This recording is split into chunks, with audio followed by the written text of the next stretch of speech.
Hello. So every day in university we interact with different people's classmates, group members, friends, but how often do we really notice gender differences in these interactions? In this video, we will share moments from our university life where gender differences are clearly visible and moments where they don't matter at all. In daily university life, I've realized that gender differences sometimes appear clearly and sometimes they don't appear at all. These moments happen in normal routines like discussions, study sessions, and completing assignments, but they'll tell us a lot about how male and female students behave. First of all, in group work, gender differences are often noticeable. Based on what I've experienced, female students tend to be more organized from the start. They like to structure the discussion, divide tasks early, and make sure everyone knows what to do. Whenever I join a mixed group, it's usually the girls who create the group docs, share reference, and check the rubric carefully. Meanwhile, male students, including myself, usually jump straight into discussing ideas. We want to figure out the big picture first before sorting out the details. Sometimes this makes the brainstorming session more flexible, but sometimes it also makes us slower in organizing things. These differences doesn't mean one gender is better than one another. It just shows that we have different working styles shaped by habit and comfort. But there are also moments where gender differences are unperceived or basically irrelevant. I've been in a group where the strongest leader was a girl and other groups the leader was a guy. I've also seen quiet male students allow outspoken female students and vice versa. So the dynamic isn't fixed. It depends more on personality than gender. In this situation, gender doesn't determine who leads, who speaks more, or who takes responsibility. Another example is in how we prepare for assignments. Many female students I know tend to start their work earlier. They read the instructions ahead of time, search for references, and complete the task days before the deadline. On the other hand, a lot of male students, including myself, tend to procrastinate. We convince ourselves that we can multitask or that we can finish the work at the last minute. And honestly, sometimes it's true until the deadline hits and we panic. But again, this is always tied to gender. I also know many guys who finish early and some girls will start last minute. So even though they are common patterns, they don't apply to everyone. Outside of assignments, gender differences are almost unnoticed. When we are in the library, everyone studies quietly. No one thinks about being male or female. We're just students trying to finish our workload. When we talk to class, when we walk to class, at the cafe, or hang out with friends, gender doesn't really influence anything. We share the same stress, same jokes, same struggles, and same joy when class gets cancelled. From this experience, I realized something important. Gender differences do exist in certain behaviors, but many parts of university life are completely gender neutral. Some situations highlight differences in work style, communication, or time management, while other stations show that gender doesn't define how we act.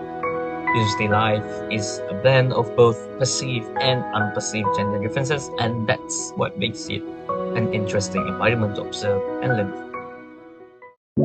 Okay, to continue from where Brother Man had left me with, my name is Irfan and let's get to it.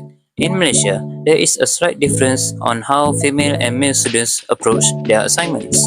First of all, female students tend to study beforehand about the given task compared to the males.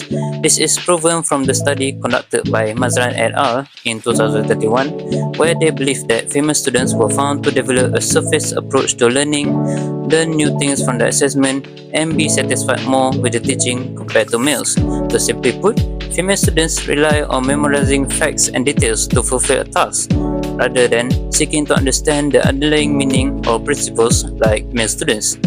Even in my experience in university here as well, I can say that this is actually true.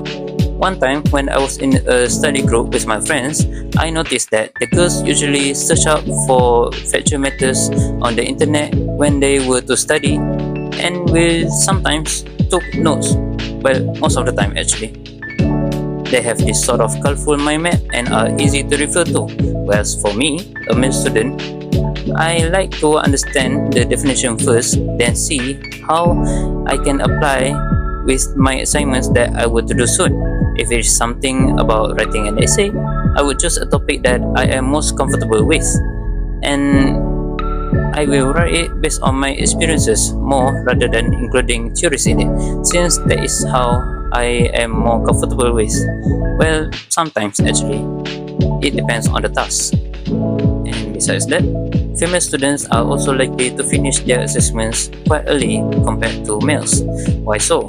Well, researchers agree that female students in Malaysia have better attention spans compared to males. Honestly, I can see how this is true.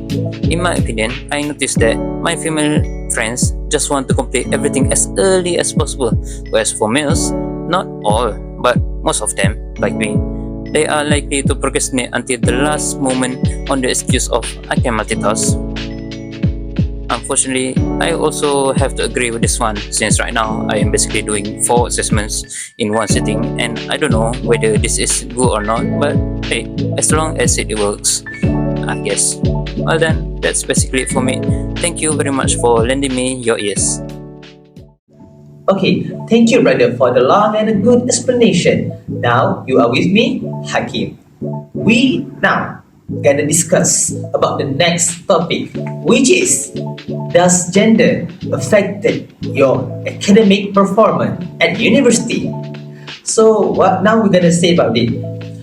Actually, does gender, being a male or being a female, gonna affect your academic performance?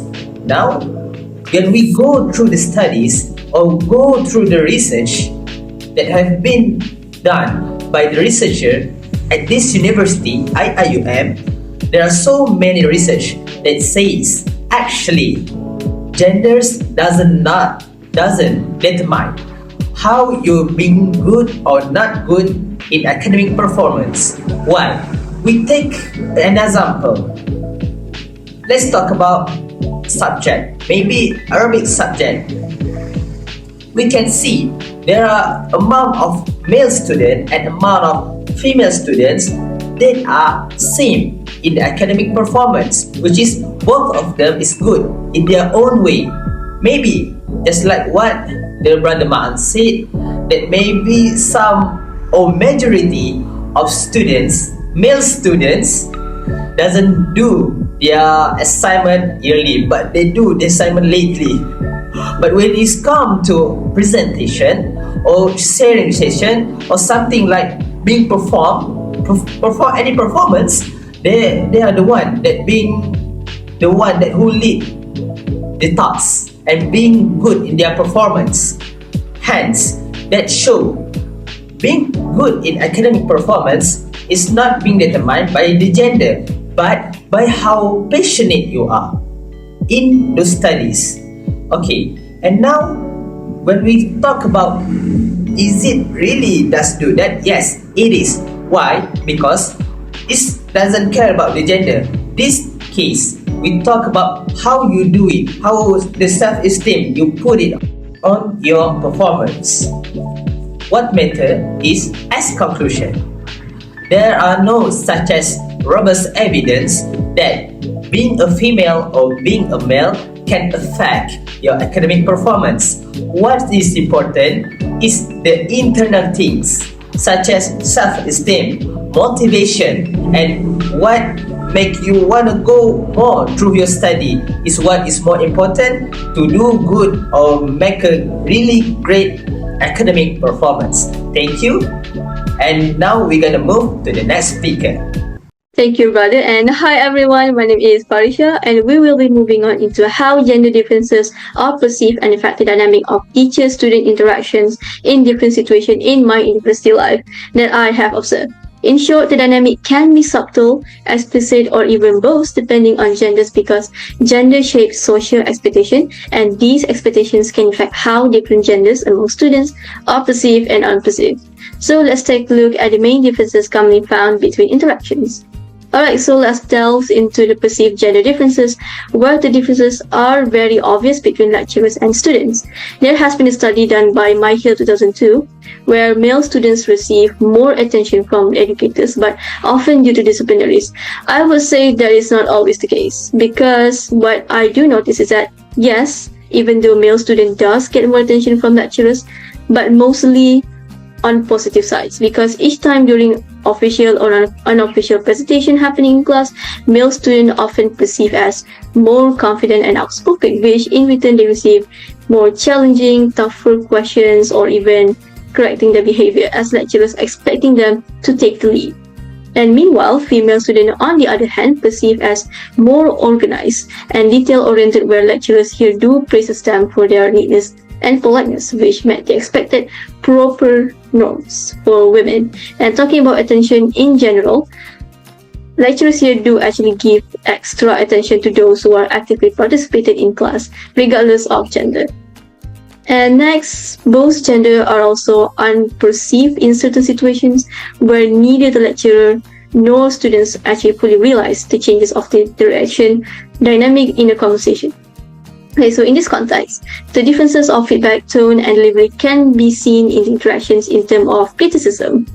I have noticed that lecturers here do sometimes soften their criticism when speaking to female students.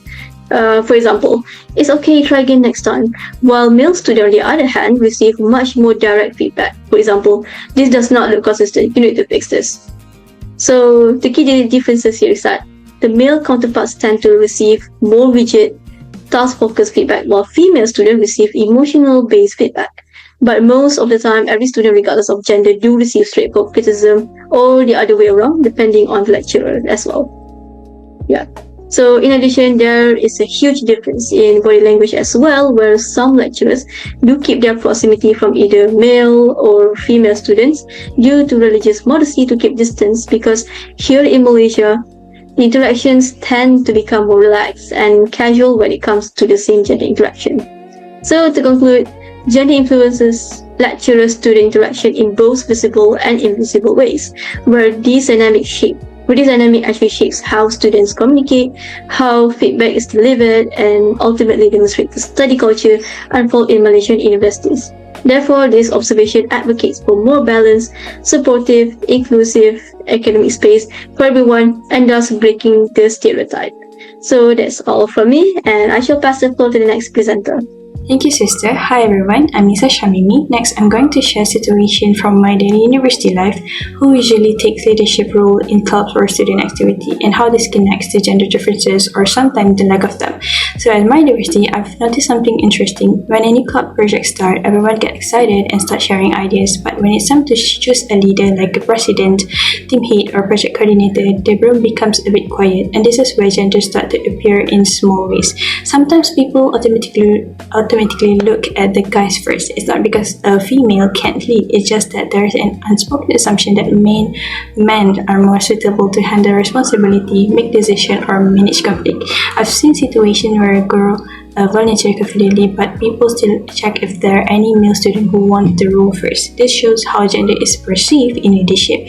But there's also a moment where gender doesn't really matter, because there are many clubs that have female as a president, even managers, treasurers, and these girls can lead confidently as the member follow them because of their skill and not their gender. And these cases, leadership feels very natural because no one questions who should lead. They just support whoever is capable of doing the job. This shows situation where gender become unperceived. So I also noticed this in group assignments. Sometimes the one who take the lead is simply the most organized person, whether it's a male or female. When the teams focus more on the task instead of gender, the whole group can actually work more smoothly.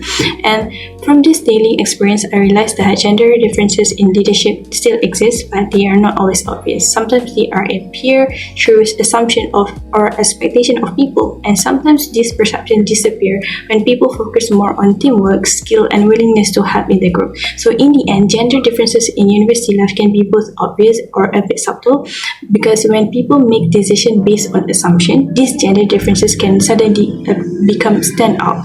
But when we are more focused on what someone actually can do, what is their capability, this gender perceived idea would naturally go unnoticed. That's all from my view. Thank you.